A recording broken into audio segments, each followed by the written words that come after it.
कहानी की शुरुआत होती है जंगल में शिकारियों की एक टीम से। इन्होंने कई सारे जानवरों को मार दिया था और यह सभी शिकारी जानवरों का शिकार करके उनकी खालों को निकालकर शहर में बेचा करते थे। यह लोग खालों को बांधकर बस यहाँ से निकलने की तैयारी करने ही वाले थे, तभी जंगल के आदिवासी लोग इन पर हमला कर देते हैं और इन्हें चारों तरफ से घेर लेते हैं। जंगल के आदिवासी लोग बहुत ज्यादा गुस्से में होते हैं और इन पर तीर बरसाना शुरू कर देते हैं, जिससे शिकारी टीम के बहुत सारे लोग मारे जाते हैं। और यह आदिवासी कबीला इसलिए हमला करता है क्योंकि उनका जो सरदार होता है उसकी बेटी को किसी ने किडनैप कर लिया था और उन आदिवासी लोगों को लगता है कि यह इन्हीं शिकारी लोगों का काम है। यह लोग भी उन आदिवासियों से मुकाबला करते हैं, पर आदिवासी तादाद में ज्यादा होते हैं, इसलिए यह लोग उनका मुकाबला नहीं कर पाते और इनके कई सारे लोग मारे जाते हैं। अब शिकारी टीम के कैप्टन को भी समझ आ चुका था कि अगर आदिवासियों से लड़ेंगे तो हम सब मारे जाएंगे, इसलिए वह अपनी टीम से कहता है कि जितनी खाल हो सके उठाओ और उन्हें लेकर जल्दी से बोट पर चले जाओ।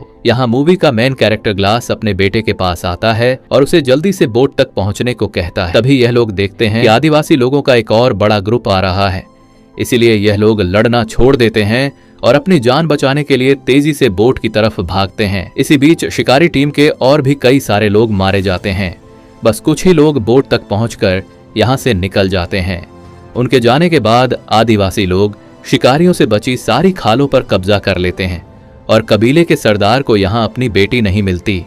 अब कबीले का सरदार अपने लोगों से कहता है कि यहाँ पर जितनी भी उन अमेरिकन शिकारियों से खालें बची हैं उन्हें उठा लो। इन खालों को हम फ्रेंच शिकारियों को दे देंगे, बदले में हम उनसे घोड़े और बंदूकें ले लेंगे और मेरी बेटी को तब तक ढूंढते रहेंगे जब तक वह मिल नहीं जाती। दूसरी तरफ यह अमेरिकन शिकारी लोग काफी दूर जाने के बाद भी डरे हुए होते हैं और बंदूक तानकर तैयार रहते हैं, क्योंकि उन्हें भी पता था कि वह आदिवासी लोग इनका इतनी आसानी से पीछा नहीं छोड़ेंगे और वह कभी भी इनके ऊपर हमला कर सकते हैं। अब यहाँ पर इन लोगों को समझ नहीं आ रहा होता कि हमें किस तरफ जाना चाहिए। तब कैप्टन ग्लास से पूछता है कि हमें क्या करना चाहिए। ग्लास कहता है कि हमें इस बोट को छोड़ के जमीन के रास्ते चलना चाहिए, क्योंकि वह आदिवासी लोग नदी को फॉलो करते हुए जल्दी हमारे तक पहुंच जाएंगे, इसीलिए जमीन ही हम सबके लिए सबसे सेफ रास्ता है। लेकिन ग्लास की इस बात से इनके ग्रुप का एक आदमी जिसका नाम गायराल्ड है, उसे ग्लास का यह फैसला ठीक नहीं लगता। वो कहता है कि अगर हम जमीन से जाएंगे तो वह लोग हमें जल्दी मार देंगे, क्योंकि जमीन का रास्ता बहुत लंबा है और हमें घर पहुंचने में कई हफ्ते लग जाएंगे। लेकिन टीम का कैप्टन गैराल्ड से कहता है कि ग्लास इस जगह को हमसे बेहतर जानता है, इसलिए हमें उसकी बात मान लेनी चाहिए और यह लोग तय करते हैं कि अब हम जमीन के रास्ते जाएंगे। अब यहाँ गैराल्ड भी कैप्टन की बात मान लेता है, लेकिन कुछ लोगों को ग्लास का जमीन से जाने का फैसला ठीक नहीं लगता, इसलिए वह लोग बोट के जरिए नदी से होते हुए घर पहुंचने का फैसला करते हैं। इसके बाद जो जमीन के रास्ते से जाने वाले थे वो बोट से उतर जाते हैं और बोट में बैठे कुछ लोग नदी के रास्ते से आगे बढ़ते हैं। यहाँ कैप्टन सभी से कहता है कि हमें सारी खालें यहीं पर छोड़नी चाहिए ताकि रास्ते में हमें किसी भी परेशानी का सामना ना हो। कैप्टन की बात सभी को ठीक लगती है, जिसके बाद यह लोग सारी की सारी खालें पत्थरों के नीचे छिपा देते हैं ताकि अगर फ्यूचर में यह लोग फिर कभी इस जगह पर आए तो इनकी खालें उन्हें मिल जाएं। और अब यह सारे के सारे जंगल के रास्ते चलना शुरू कर देते हैं। पर अब उनके लिए मुश्किलें बढ़ने वाली थीं, क्योंकि जल्द ही सर्दी का मौसम आने वाला था और उन्हें कई हफ्तों तक पैदल चलकर अपने घर पहुंचना था। लेकिन इसके अलावा उनके पास कोई दूसरा रास्ता नहीं था, इसलिए यह सभी लोग ठंड से मुकाबला करने के लिए तैयार थे। जंगल के रास्ते से पैदल चलते हुए शाम हो जाती है और अब यह लोग एक जगह पर रुककर रात यहीं पर गुजारने का फैसला करते हैं। कुछ देर बाद रात हो जाती है और यह सभी जंगल में सो जाते हैं। अगली सुबह हम देखते हैं कि जो लोग ग्लास के जमीन के रास्ते से पैदल चलने का फैसला गलत समझ रहे थे, अब उन लोगों को अपनी गलती का पछतावा होता है। वह आदिवासी लोग आकर उन्हें मार देते हैं और आदिवासी लोग समझ जाते हैं कि कुछ लोग जंगल के रास्ते से पैदल निकल गए, इसलिए यह लोग पूरे जंगल में फैल जाते हैं उन बचे हुए अमेरिकन शिकारियों को ढूंढने। एक आदिवासी को जमीन पर चलने वाले अमेरिकन शिकारियों के पैरों के निशान भी मिल जाते हैं। वह आकर अपने कबीले के सरदार को बताता है। कबीले के सरदार को लगता है कि मेरी बेटी उन्हीं के पास है और अब यह आदिवासी लोग पैरों के निशान को फॉलो करते हुए उनके पीछे जाते हैं। इधर यह लोग लगातार कई घंटों से पैदल जंगल के रास्ते से आगे बढ़ते हैं और यह लोग काफी ज्यादा थक जाते हैं। इसलिए यह लोग कुछ देर आराम करने के लिए यहीं पर डेरा जमा देते हैं और सभी आराम करने लगते हैं। सभी लोगों को भूख लगी हुई थी, पर खाने के लिए कुछ भी नहीं था। इसलिए ग्लास शिकार ढूंढने जंगल में अकेला निकल पड़ता है। कुछ दूर आने के बाद उसे महसूस होता है कि आसपास कोई है, इसलिए ग्लास बंदूक उठाकर रेडी हो जाता है और तभी उसे सामने भालू के 2 छोटे बच्चे दिखाई देते हैं। इससे पहले कि ग्लास वहां से निकल पाता, तभी एक बड़ा भालू उस पर हमला कर देता है, जिससे ग्लास के हाथ से बंदूक गिर जाती है। वो भालू ग्लास को उठाकर पटकता है और ग्लास को बुरी तरह से जख्मी कर देता है। अब ग्लास कुछ भी नहीं कर सकता था, इसलिए वह आराम से जमीन पर लेट जाता है। ग्लास जब शांत होता है तो भालू भी वहां से जाने लगता है, लेकिन ग्लास शिकार पाने के लिए किसी तरह करके अपने गन के पास पहुंचता है। तभी वह भालू दोबारा से ग्लास पर हमला करने के लिए आता है। ग्लास जल्दी से बंदूक से उसे गोली मारता है, पर वह गोली भालू के सर में लगने के बजाय उसके गले में लग जाती है, जिससे भालू अब और ज्यादा चिढ़ जाता है और अपने पंजों से ग्लास के गले को चीर देता है। लेकिन भालू रुकता नहीं और वह ग्लास के पूरी बॉडी को बुरी तरह से अपने पंजों से काट देता है। गोली लगने की वजह से भालू भी कमजोर हो चुका था। ग्लास अब किसी तरह करके चाकू निकालकर उस भालू पर कई वार करता है, जिससे यह दोनों ढलान से लुढ़कते हुए नीचे गिर जाते हैं, जिसके बाद वह भालू भी ग्लास के ऊपर गिर जाता है। लेकिन भालू मर चुका था और ग्लास भी लगभग मर ही चुका होता है, क्योंकि भालू ने उसका गला पूरी तरह से फाड़ दिया था और इसकी पूरी बॉडी पर गहरे जख्म थे। ग्लास बहुत ही ज्यादा तकलीफ में था। ग्लास ने जब भालू पर गोली चलाई थी, तब गोली की आवाज उसके साथियों ने सुन ली, इसलिए ग्लास के साथ ही उसे ढूंढते हुए वहां पर पहुंच जाते हैं और वह देखते हैं कि ग्लास के ऊपर भालू गिरा हुआ है। वो बड़ी मुश्किल से भालू को उसके ऊपर से हटाते हैं और ग्लास को अपने साथ ले जाते हैं। अब उनमें से एक आदमी ग्लास के घावों को सीना शुरू करता है। दर्द के मारे ग्लास का बुरा हाल हो गया था। उसका गला बुरी तरह से कट चुका है और उसके पूरे बॉडी पर काफी गहरे जख्म है। ग्लास के जख्मों को देखते हुए यह लोग समझते हैं कि ग्लास अब जिंदा नहीं रह पाएगा और कुछ ही घंटों में उसकी मौत हो जाएगी। दूसरी तरफ आदिवासी कबीले का सरदार अमेरिकन शिकारियों से जो खालें बची हुई थीं, वह इन खालों को फ्रेंच शिकारियों को दे देता है, जिसके बदले वो उनसे बंदूकें और घोड़े ले लेता है, जिसका मतलब इन अमेरिकन शिकारियों यानी ग्लास और उसके साथियों के लिए मुश्किलें बढ़ने वाली थीं, क्योंकि इससे पहले यह आदिवासी तीर कमान से हमला किया करते थे। लेकिन अब आदिवासियों के पास घोड़े और बंदूकें भी आ गई थीं। अब ग्लास बुरी तरह से जख्मी होने की वजह से चल नहीं सकता था, इसलिए यह लोग ग्लास के लिए लकड़ी का एक स्ट्रेचर बनाते हैं। वो ग्लास को उसके ऊपर रखते हैं और आगे बढ़ना शुरू करते हैं। इस तरह से यह लोग बारी बारी से ग्लास को उठाते हैं। ये लोग ग्लास को काफी दूर तक ले आते हैं, पर आगे का रास्ता बहुत ही मुश्किल था, क्योंकि आगे एक ऊंचा पहाड़ था जहां से इन लोगों को गुजरना था। यह पहाड़ी रास्ता इतना खराब था कि वहां से अकेला आदमी भी ठीक से नहीं चढ़ पाता था, इसलिए ग्लास को यहां से चढ़ाना नामुमकिन था। यह लोग फिर भी कोशिश करते हैं, पर यह लोग ग्लास को नहीं चढ़ा पाते। तभी उनका जो कैप्टन होता है, वह अपने एक आदमी को बोलता है कि ग्लास के मुंह पर कपड़ा रखो। दरअसल वह ग्लास को गोली मारने वाला होता है, क्योंकि उसको लगता है कि ग्लास तकलीफ से गुजर रहा है और वैसे भी ग्लास अब बच नहीं सकता। ग्लास दर्द से तड़प रहा होता है और उसको यहां से घर ले जाना लगभग नामुमकिन है। कैप्टन ग्लास को मारने ही वाला होता है कि तभी ग्लास का बेटा सामने आकर बोलता है कि ऐसा मत करो। कैप्टन को उस पर तरस आ जाता है और वह ग्लास को गोली नहीं मार पाता, क्योंकि ग्लास की वजह से यह सभी जिंदा बचे होते हैं। कैप्टन वहां पर मौजूद सभी लोगों से कहता है कि जो भी 2 लोग ग्लास के मरने तक उसके पास रुकेंगे, उसे गांव वापस आते ही $0 दिए जाएंगे। कैप्टन कहता है कि ग्लास ने हम सबकी मदद की है और कैप्टन चाहता था कि ग्लास को नेचुरल डेथ मिले और जब ग्लास मर जाए तो उसका अंतिम संस्कार करके वो 2 लोग भी वापस आ जाए। अब ग्लास का बेटा फौरन बोलता है कि मैं रुकूंगा, और वहां पर एक लड़का और होता है जिसका नाम फ्रेजर है। वो कहता है कि मैं रुकूंगा, चाहे $0 मिले या ना मिले। अब ग्लास का बेटा हॉक और फ्रेजर दोनों उम्र में छोटे थे, इसलिए कैप्टन कहता है कि एक और आदमी भी इनके पास रहना चाहिए। यहां गैराल्ड सामने आकर बोलता है कि मैं रुकूंगा, पर $0 बहुत कम है।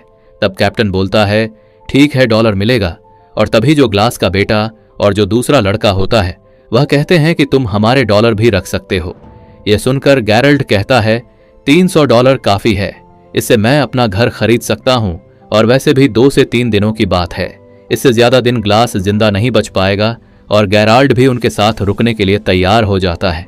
अब यह 3 लोग ग्लास के पास यहाँ पर रुक जाते हैं और बाकी सब आगे निकल जाते हैं। गैराल्ड ग्लास के पास ही बैठ जाता है और ग्लास के मरने का इंतजार करने लगता है, लेकिन ग्लास मरने का नाम तक नहीं ले रहा होता। अगले दिन ग्लास का बेटा और वह दूसरा लड़का पेट भरने के लिए शिकार और पीने के लिए पानी लेने चले जाते हैं। तब गैराल्ड पास ही में एक घड़ा खोदने लग जाता है। लेकिन गैराल्ड ऐसा क्यों कर रहा है? क्या वह ग्लास को जिंदा दफनाने का सोच रहा है? यह तो हमें आगे ही पता चलेगा। इस तरह से और भी कई घंटे गुजर जाते हैं और जब गैराल्ड देखता है कि ग्लास अभी तक नहीं मरा, तब वह गुस्से से ग्लास के पास आता है और ग्लास से कहता है कि तुम मरते क्यों नहीं?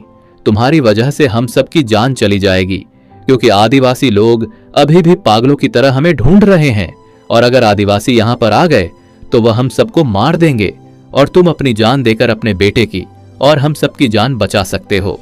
अब गैराल्ड ग्लास से कहता है कि अगर तुमने अपनी पलकें नीचे झपका ली तो मैं समझ जाऊंगा कि तुम मरने के लिए तैयार हो। ग्लास बेचारा काफी देर तक कोशिश करता है कि उसकी पलकें ना झपके, लेकिन तब गैराल्ड उसे कहता है कि मुझे लगता है कि तुम अपने बेटे को भी नहीं बचाना चाहते। ग्लास गैराल्ड की बात सुनकर अपने बेटे को बचाने के लिए अपनी पल के नीचे झपका देता है। यह देखकर गैराल्ड ने उसके मुंह में कपड़ा घुसाकर उसकी सांस रोक दी और ग्लास अब तड़प कर मर रहा होता है। तभी ग्लास का बेटा आकर गैराल्ड को बंदूक से पीछे धकेल देता है। ग्लास का बेटा गैराल्ड पर बंदूक तान देता है और उसे मारने की धमकी देता है। गैराल्ड उसे समझाने की कोशिश करता है कि मैं ऐसा क्यों कर रहा था, लेकिन ग्लास का बेटा उसकी कोई बात नहीं सुनता और चिल्लाने लग जाता है, जिसके बाद गैराल्ड ग्लास के सामने ही उसके बेटे को पेट में चाकू मारकर मार डालता है। ग्लास का गला पूरी तरह से कटा होता है, इसलिए वह चिल्ला भी नहीं पाता।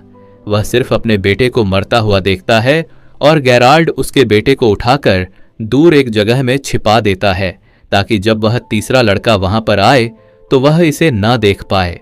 कुछ देर बाद जब वह लड़का वहां पर आता है, वह गैराल्ड से पूछता है कि हॉक कहाँ है। तब गैराल्ड उसे बताता है कि वह आसपास ही होगा, थोड़ी देर में आ जाएगा। ग्लास बेचारा उस लड़के जिसका नाम ब्रजर है उसे बताने की कोशिश करता है कि गैराल्ड ने मेरे बेटे को मारा है, पर वह बता नहीं पाता क्योंकि उसके मुंह से आवाज नहीं निकल सकती। अब रात होती है, गैराल्ड और ब्रजर सो जाते हैं। अगली सुबह गैराल्ड ब्रजर को जगाकर उससे झूठ बोलता है कि मैंने यहां से कुछ ही दूरी पर 20 आदिवासी कबीले के लोगों को हमारी तरफ तेजी से आते हुए देखा। अगर वह यहां तक पहुंचे तो हमारे टुकड़े टुकड़े कर देंगे। यह सुनकर ब्रजर डर जाता है और बोलता है कि अगर हम चले गए तो ग्लास और उसके बेटे हॉक का क्या होगा, जिस पर गैराल्ड कहता है कि अगर हॉक जिंदा होगा तो हमें ढूंढ लेगा। फिर वो लड़का कहता है कि ग्लास अभी जिंदा है और हमने कैप्टन से वादा किया था कि ग्लास के मरने के बाद हम उसका अंतिम संस्कार पूरे रीति रिवाज से करके यहां से निकलेंगे। ये सुनने के बाद गैराल्ड ग्लास को पैरों से पकड़कर बहुत बुरी तरह से खींचता है। ग्लास के पूरे शरीर में घाव होते हैं और वह दर्द से चिल्ला रहा होता है। अब गैराल्ड ने एक दिन पहले जो कब्र खोदी थी उसमें ग्लास को जिंदा डाल देता है और ऊपर से मिट्टी डालना शुरू कर देता है। तब वह लड़का कहता है कि यह तुम क्या कर रहे हो? गैराल्ड कहता है कि यह आज नहीं तो कल मर ही जाएगा, और जैसा कि हमने वादा किया था उसका अंतिम संस्कार पूरे रीति रिवाज से किया जाएगा। तो मैंने अपना वादा पूरा कर लिया है। वह उसके ऊपर थोड़ी सी मिट्टी डाल देता है और वहां से चला जाता है और उस लड़के को बोलता है कि तुम भी मेरे साथ चलो। ब्रीजर को ग्लास के इस हाल के लिए बहुत दुख होता है। वो ग्लास से कहता है कि सॉरी मिस्टर ग्लास, मुझे जाना होगा, और यह कहकर वह पानी की एक बोतल ग्लास के ऊपर रखकर वहां से निकल जाता है। अब यहां पर ग्लास अकेला है, वह तड़प रहा है। ग्लास कई घंटों तक उसी जगह पर जहां उसे दफनाकर चले गए थे अधमरी हालत में लेटा रहता है। वो सोचता है कि यहां पड़े पड़े वैसे भी मरना है तो क्यों ना बचने की कोशिश की जाए। वह पूरी हिम्मत जुटाकर अपने हाथ पैर हिलाता है और बहुत तकलीफ से गुजरकर वह कब्र से बाहर निकलता है। ग्लास बहुत ज्यादा तकलीफ में होता है। वो रेंगते हुए सीधा उस जगह पर जाता है जहां उसके बेटे की लाश है। वह अपने बेटे की लाश को देखकर पूरी तरह से टूट जाता है और बदले की आग में जलने लगता है। उसके बाद वह अपने बेटे की लाश के ऊपर सिर रखकर सो जाता है। दूसरी तरफ सुबह होने पर गैरल्ड ब्रीजर को उठाकर कहता है कि जल्दी उठो, हमें यहां से निकलना होगा। आदिवासी कबीले के 12 लोग हमारे पीछे आ रहे हैं। यह सुनकर ब्रीजर गैराल्ड से कहता है कि तुमने तो कहा था हमारे पीछे 20 लोग लगे हैं।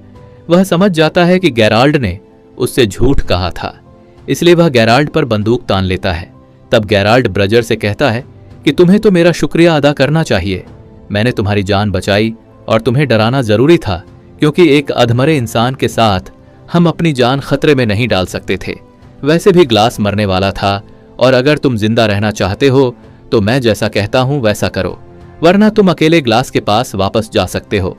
यह सुनकर डर के मारे ब्रजर गैराल्ड की बात मान लेता है और उसके साथ आगे बढ़ने लगता है। दूसरी तरफ ग्लास उसी जगह पर होता है और अब ग्लास को भूख लगती है। वो रेंगता हुआ एक जगह पर जाता है जहां किसी जानवर का स्कल पड़ा होता है। वो उसमें से एक हड्डी तोड़ता है और जो सूखा हुआ मांस होता है उसे खाता है।